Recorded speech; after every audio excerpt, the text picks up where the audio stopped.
Let me ask you a difficult question. If a conflict continues for 3 years, 3 years despite security forces, despite curfews, despite political interventions, what does this tell us? What does this tell us? That the problem is not law and order. The problem is actually much more deeper.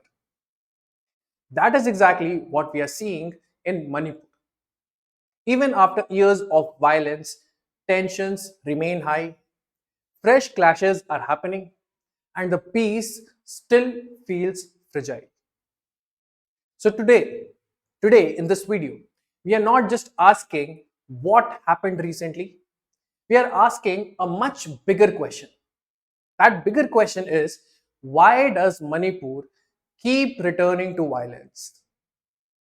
Now, to understand this, we will break it down into what triggered the conflict, what lies beneath it, and why it refuses to end.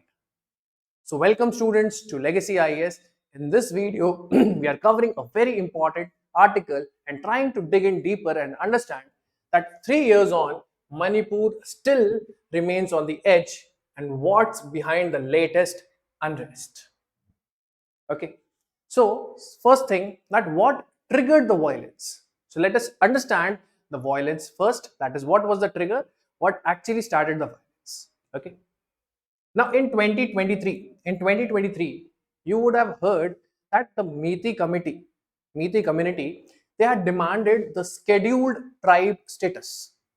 Now, why is this important? This is important because scheduled tribe status gives what? Gives the reservation benefits, it gives land protection rights, and it has several political advantages to it as well. And then came the turning point. The turning point in which High Court recommendation was there. That is, the Manipur High Court suggested that this demand is to be considered. Now, that was the point of trigger. It triggered the fear among tribal communities and especially the Kuki groups. Why? Because they believed their existing protections would be diluted. Okay. So on May 3rd, 2023, the tribal groups organized protests. Metis responded with counter mobilization. And then violence erupted in May 2023. That means what started as a protest, it turned into a widespread ethnic conflict.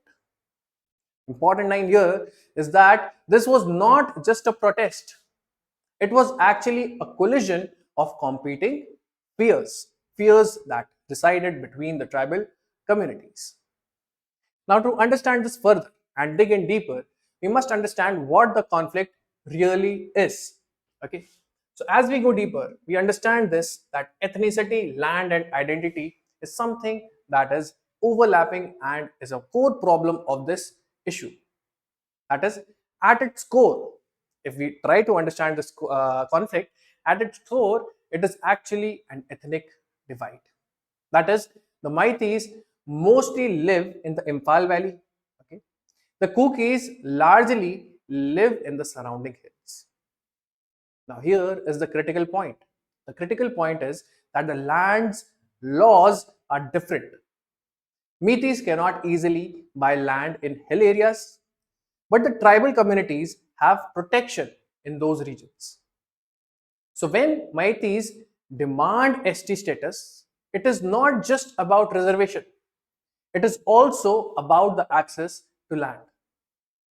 And that creates fear among the tribal groups.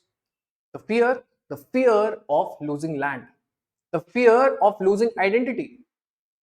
And add to this the competition over resources, political representation, historical mistrust between the tribal communities. And what you get is a volatile mix and one of the biggest triggers for the conflict to continue. Now, important insight here, that this is not just a law and order problem. This is actually a conflict over identity and space. Now, to understand this further, to understand why the violence continues and why the violence has been there for such a very, very long time. Very important question that we answer this, that why peace remains fragile? Why is it so weak? That is, why does the violence continue? First, militarization. That means armed groups and militias. Okay, that means both communities have armed groups, they have access to weapons, and they also have defensive bunkers. At one point, thousands of weapons were booted from police armories. The second thing is deep mistrust between the communities. Deep mistrust between the communities. That means the communities no longer trust each other. When both the communities or the other tribal communities, they don't have trust, conflict or the trigger point makes it into a conflict that is much, much more bigger. Third, there is physical disaggregation. That means displacement and segregation. That is physical segregation. That means many areas have become ethnically divided zones. That means zones that are divided on the ethnic lines. That means people have been displaced. Over 60,000 people have been forced to move. Fourth thing is there are cycles of retaliation. Cycles of retaliation. That means one incident triggers the other. That means even small events like a killing or explosion can reignite a large scale violence where many more lives are lost. Important line here is that the conflict is no longer starting and stopping, it is sustaining itself, it is fueling itself. Okay. Now the bigger problem or beyond violence, what is the governance challenge that we face here? The final layer to this is that what does the situation actually represent? The first thing is governance challenge, that is political failure, right? That is, despite the central forces, despite political interventions, a lasting solution has not emerged. Then, demand for separate administration. That means there are certain political demands. Cookie groups have demanded a separate administration. What does this show? It shows the breakdown of coexistence. That means they demand that they must be separated. They cannot coexist together. And if they coexist, there will be conflicts. The third thing is impact on national security. That means there are certain national implications as well.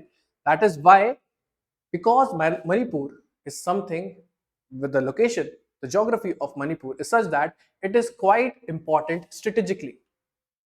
Instability in Manipur, it will affect our border security, it will affect our regional connectivity, and it is also going to affect our policy of Act East.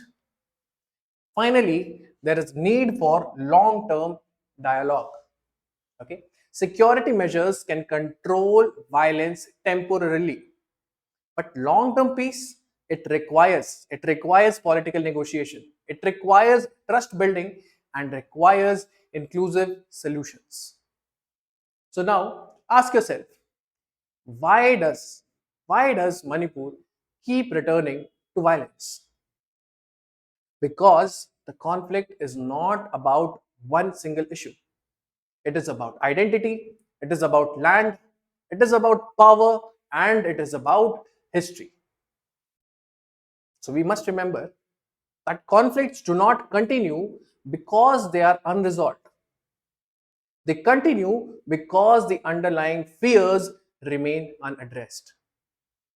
And until those fears are addressed, peace in Manipur will remain fragile.